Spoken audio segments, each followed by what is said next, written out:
Oke guys, kita kembali lagi di podcast SMK Negeri 1 Dondo. Sejuta cerita, sejuta pengalaman. Teman-teman, adik-adik semuanya, kita hari ini kedatangan tamu yang sangat-sangat spesial di SMK Negeri 1 Dondo. Beliau adalah orang yang cukup terkenal di kalangan guru-guru di Kabupaten Toli-Toli, khususnya di Kecamatan Dondo, dan cukup dikenal oleh kalangan pemangku pendidikan di Kecamatan Dondo.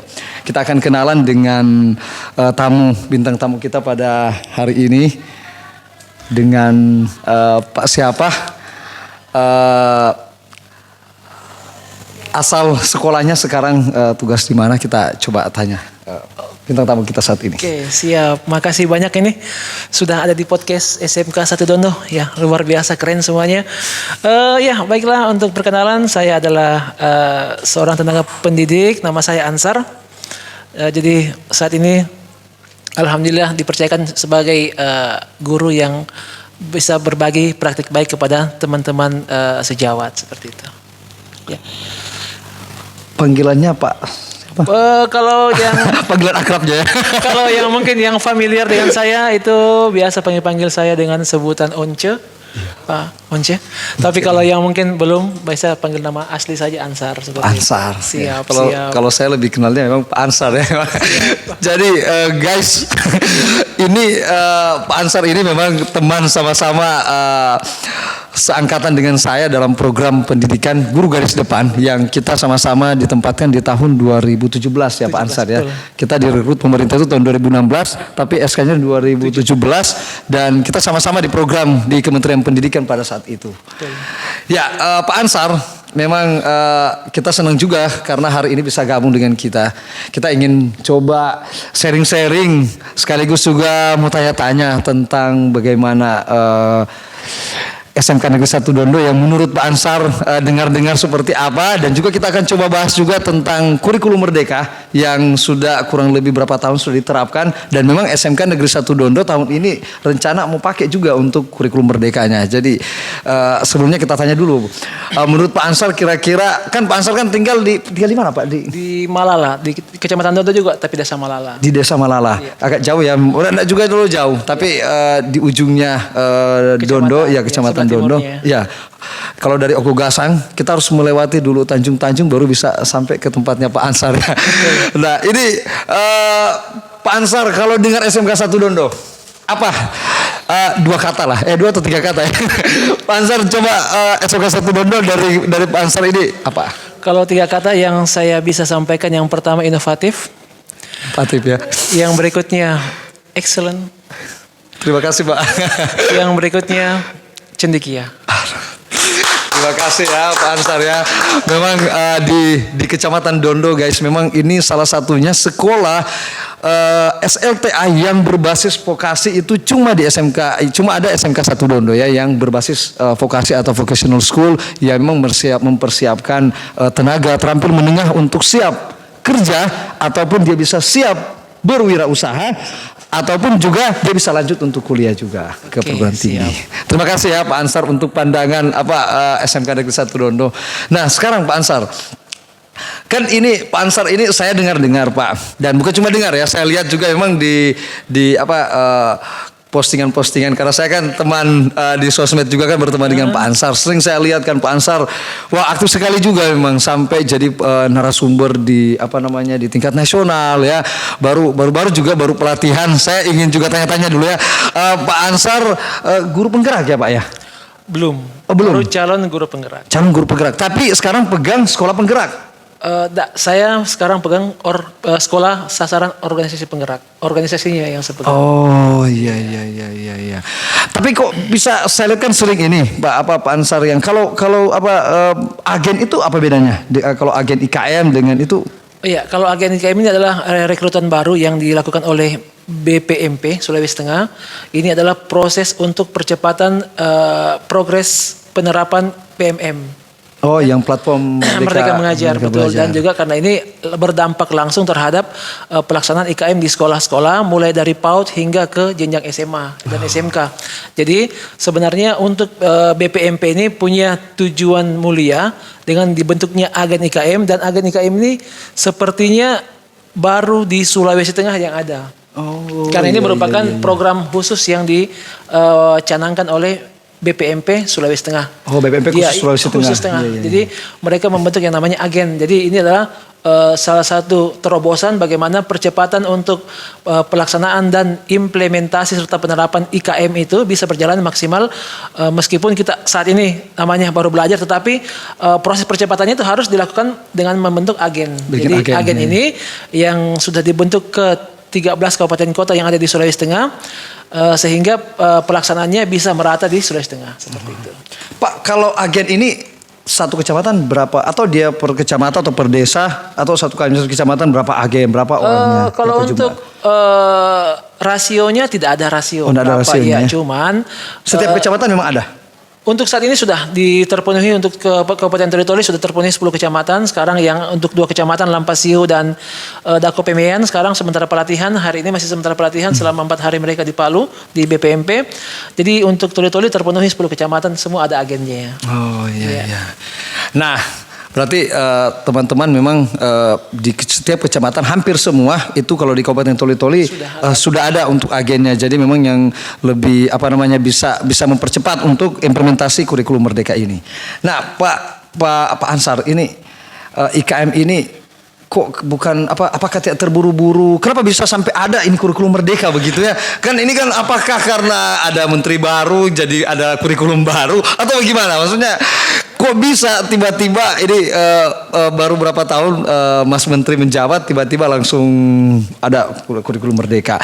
Maksudnya apa yang melatar belakangi begitu sampai kurikulum Merdeka ini ada? Baru apa sih itu kurikulum Merdeka begitu? Mungkin bisa sharing dengan teman-teman. Siap. Ya, inilah yang dinamakan dengan miskonsepsi.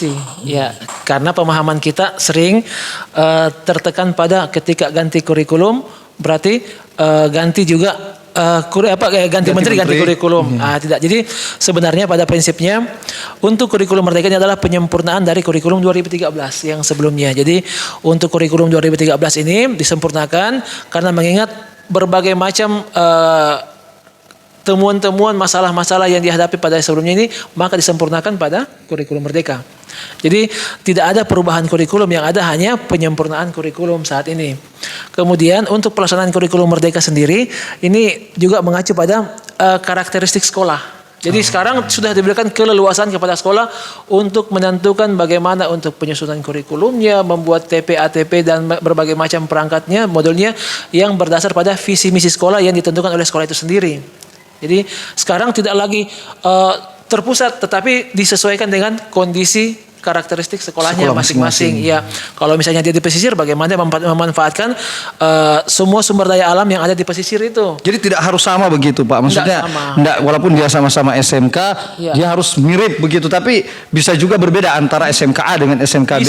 Kondisinya tidak sama, jadi bisa juga di dalamnya agak berbeda. Iya, tergantung kondisi geografisnya. Kalau sekolahnya ada di dekat gunung, maka dia menggunakan geografis yang ada di sekolah yang di bagian pegunungan. Apa yang ada di situ, misalnya batok kelapa, banyak pohon kelapa, maka dia hasil karyanya lebih cenderung ke hasil alam dari kelapa itu sendiri. Kalau misalnya dia sekolahnya di pesisir, misalnya menggunakan sisik ikan sebagai hiasan, maka dia bisa menggunakan untuk dia punya visi misinya dan tujuannya, maka menggunakan sisik ikan itu dari hasil kekayaan alam yang ada di sekitar sekolah itu.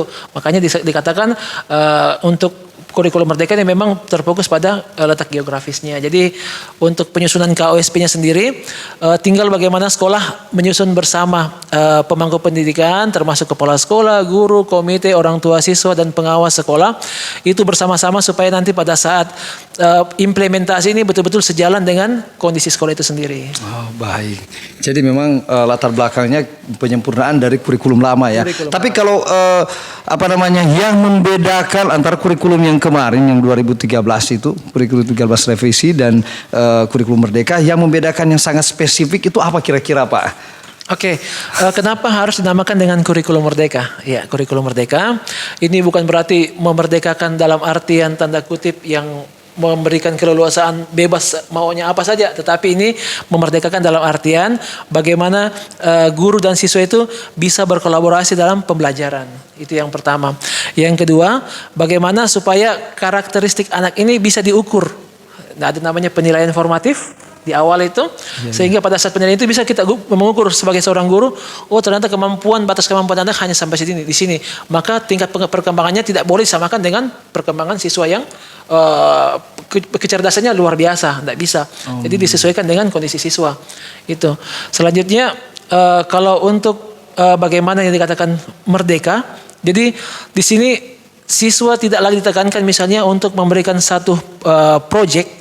Jadi siswa ini diberikan keleluasaan untuk menentukan proyeknya sendiri asal sejalan atau selaras dengan materi yang diajarkan. Seperti itu. Wah, luar biasa ya. Jadi memang lebih ke kondisi siswa dan tidak dalam arti merdeka ini dia tidak terlalu ada kayak seperti penekanan standarnya ini ya, tapi dalam konteks satu materinya ini dia. Dan ada yang satu Pak yang kalau dari awal kita sebelum mengajar, apa istilahnya itu Pak yang kita lakukan apersepsi. Ya, kayak apersepsi yang kita cek kemampuan siswa yang kayak dokter ya. Kita sebelum ini kan diperiksa dulu begitu Pak. Dan apakah juga di kurikulum merdeka seperti begitu Pak? Kan tadi kan melihat kondisi siswa kan pasti berbeda-beda. Nah, apakah itu di kurikulum merdeka juga itu wajib dilakukan? Yang kita lakukan misalnya sebelum kita tahu ya kan si A begini, si B siswa begini. Jadi analisisnya itu ada, analisis untuk kesiapan siswa itu. Kemudian makanya di sini dikatakan dalam kurikulum merdeka, di sini perlu adanya namanya kolaborasi. Ya, kolaborasi karena tentunya setiap hari kondisi siswa itu pasti berbeda. Ya, berbeda-beda. Karena kenapa? Belum tentu antara siswa A dan B itu ketika datang ke sekolah masalahnya sama. Mungkin saja si A lagi happy, si B lagi cemberut, bisa saja.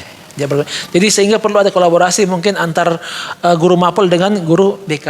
Ya, kira-kira apa masalahnya? Sehingga semua masalah-masalah yang dihadapi oleh siswa terpecahkan secara baik. Jadi kalau ditanya apa perbedaan yang sangat mendasar? Sebenarnya perbedaannya itu sangat luar biasa karena kenapa?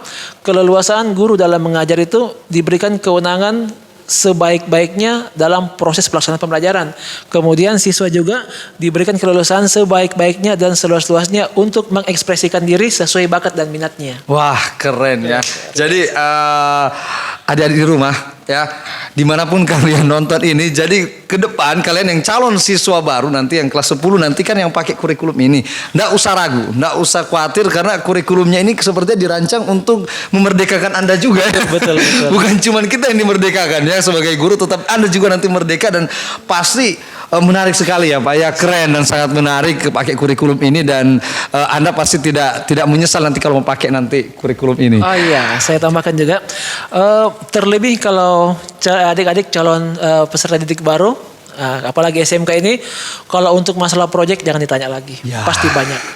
Terlebih ini adalah merupakan juga satu terobosan dari pemerintah, khususnya Pak Jokowi sudah mengatakan SMK unggul itu keunggulan. Jadi memang kalau dikatakan SMK pasti adalah orang-orang yang lahir dan siap kerja. Ya, orang lahir dan siap kerja, sehingga kalau lulusan dari SMK ini tidak diragukan lagi kemampuannya. Kalau mau ditanya inovasinya pasti punya inovasi, ya. Tanya punya inovasi. Kalau ditanya punya keterampilan, sangat punya keterampilan. Wah, luar biasa ya. Nah, sekarang Pak, kira-kira ini penerapan kurikulum ini kan kita tadi bahas mahasiswa ini. Kalau ke gurunya punya dampak enggak Pak ini jam mengajarnya? Sampai kan ada guru-guru, wah nanti saya punya jam bagaimana? Kan ada kan yang mapel-mapel katanya hilang lah, ini sudah enggak ada kimia, enggak ada biologi, sudah tinggal IPAS. Nanti yang guru-guru ini ada yang bilang kurang. Itu kira-kira punya dampak enggak Pak ke jam mengajarnya guru? Ya, kembali lagi ini juga adalah kekhawatiran guru-guru karena kenapa? Mereka sudah menganggap bahwa jumlah jam mengajar saya berkurang banyak. Ternyata jumlah jam mengajar itu sama sekali tidak berkurang. Tidak berkurang ya Pak? Tidak berkurang sama sekali. Karena kenapa? Dia terintegrasi dengan yang namanya profil pelajar Pancasila, P5-nya. Jadi tetap misalnya jumlah jamnya dia awalnya mungkin dia per minggunya 30 sekian jam, dia tetap dapat seperti itu. Karena kenapa? Dia terintegrasi dengan P5-nya. Oh, bisa dapat dari P5. Bisa tetap dapat dari P5. Nah, sehingga ini sistemnya juga bisa dilakukan secara berkolaborasi antar guru mapel satu dengan mapel yang lain. Oh, jadi P5 ini kolaborasi antara beberapa mata pelajaran Beberapa begitu ya, mata Pak Ansar? pelajaran Ya? bisa dilakukan. Ya, jadi untuk teman-teman guru ya, semua ya kayaknya SD, SMP, SMA, SMK, Iya. nggak usah khawatir kalau menyangkut kekurangan jam, karena berdasarkan informasi ya, berdasarkan informasi memang nanti akan ada namanya P5 nanti di situ yang kolaborasi antar beberapa mata pelajaran yang bisa gabung nanti di situ. Jadi yang kurang jam mungkin bisa gabung di situ ya, Iya. Pak ya. Pakai yang tema yang itu dia, Pak. Iya. Oh iya. Ya, jadi seperti itu ya. Jadi kalau soal jumlah jam nggak usah khawatir. Aman. Sekarang Pak, sekarang kita melihat ke orang tua. Iya. Kita bahas ke orang tua siswa. Kira-kira apa yang orang tua mau lakukan, Pak? Kan orang tua kan pasti kan sudah dengar-dengar, wah ini kita pakai kurikulum merdeka, anak saya mau pakai kurikulum merdeka. Kira-kira ada ndak yang harus dilakukan atau orang tua mau siapkan apa yang orang tua mau bikin ketika anaknya pakai kurikulum ini? Kira-kira bagaimana, Pak? Oke, dalam kurikulum merdeka ini orang tua bahkan dilibatkan sebagai mitra sekolah. Mitra dalam arti bagaimana ya, Pak? Misalnya ada orang tua yang sudah berhasil dalam proses pelaksanaan bagaimana itu beternak ayam dengan baik. Maka orang tua itu bisa diundang sebagai narasumber di sekolah. Nah, kira-kira triknya apa? Mungkin ada pakannya yang disiapkan sehingga pertumbuhan dan perkembangan ayam itu cepat. Itu salah satunya. Kemudian itu adalah kalau di SMK. Kalau kita di SD atau di SMP Berarti misalnya. kayak seperti kita undang kepakaran begitu atau Iya.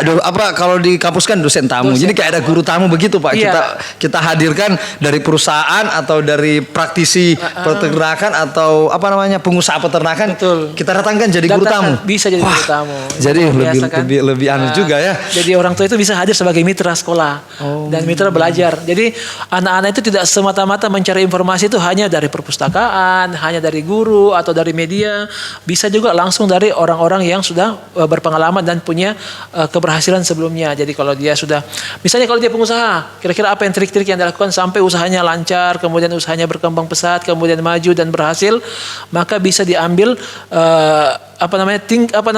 materi dari si pengusaha tersebut. Kira-kira apa yang membuat mereka bisa sesukses itu seperti itu. Wah, keren ya. Luar biasa. Beri aplaus dulu ya. Jadi memang sangat keren ya. Memang orang tua juga enggak usah khawatir. Ternyata memang kurikulum ini bukan semenakutkan yang dibayangkan, tetapi ternyata kurikulum ini sangat-sangat menarik dan sangat-sangat keren nanti kita pakai nanti. Dan karena saya baru bincang-bincang sedikit, jadi tambah penasaran untuk nanti penerapannya seperti apa nanti. Dan adik-adik, kurikulum ini akan diterapkan di SMK 1 Dondo pada tahun ajaran baru ini nanti. Tahun 2023-2024 kita akan menggunakan kurikulum baru. Jadi adik-adik siswa baru nantinya yang akan masuk pasti akan gunakan kurikulum ini ya. Dan guru-guru, sebagai informasi, guru-guru SMK sementara dalam persiapan pelatihan, workshop dan pelatihan-pelatihan di dalam maupun di luar sekolah untuk mempersiapkan kurikulum ini. Terima kasih Pak Ansar. Mungkin kita kan lagi sekarang Pak lagi sosialisasi penerimaan siswa baru Pak. Mungkin ada ajakan lah untuk adik-adik kita yang lagi masih galau, mungkin saya mau ke SMA atau tidak, ke SMK atau saya mau kemana begitu kan. Dari Pak Ansar mungkin bisa bantulah untuk promosi sekolah kita. Baik Pak, silakan Pak. Ya, tentunya kalau untuk adik-adik yang baru mau menentukan pilihannya mau masuk di mana, salah satu pilihan terbaik adalah masuk di SMK 1 Dondo. Jadi tentunya keahlian-keahlian yang mungkin kalian masih minim keahlian akan dilatih di sini, akan dibimbing sini sehingga menjadi seorang yang profesional. Itu yang pertama. Yang kedua, keahlian-keahlian yang kalian miliki selama ini yang mungkin masih terkungkung di dalam diri kalian, insya Allah akan dibuka dan dikembangkan di sini. Kemudian dengan hadirnya SMK 1 Dondo ini membuka peluang kerja dan peluang kebisaan yang luar biasa, karena di dalam dunia pendidikan khususnya di SMK ini memang diciptakan adalah ketika mereka lulus adalah orang-orang yang siap untuk bekerja. Siap bekerja. Oke, terima kasih Pak Ansar. Dan sekali lagi kita dari podcast SMK Negeri 1 Dondo mengucapkan banyak terima kasih untuk kesempatan waktu bisa berbincang-bincang di podcast kita. Dan kita akan waktu ke depan bisa kita berbincang-bincang lagi dengan topik-topik yang berbeda atau topik-topik yang menarik terkait pendidikan ataupun topik-topik yang lebih tren terkait bidang-bidang pendidikan. Sekali lagi terima kasih dan sampai ketemu lagi Pak. Dan untuk teman-teman, sampai ketemu ketemu lagi. Terima kasih sudah menonton podcast SMK Negeri 1 Dondo, sejuta cerita, sejuta pengalaman.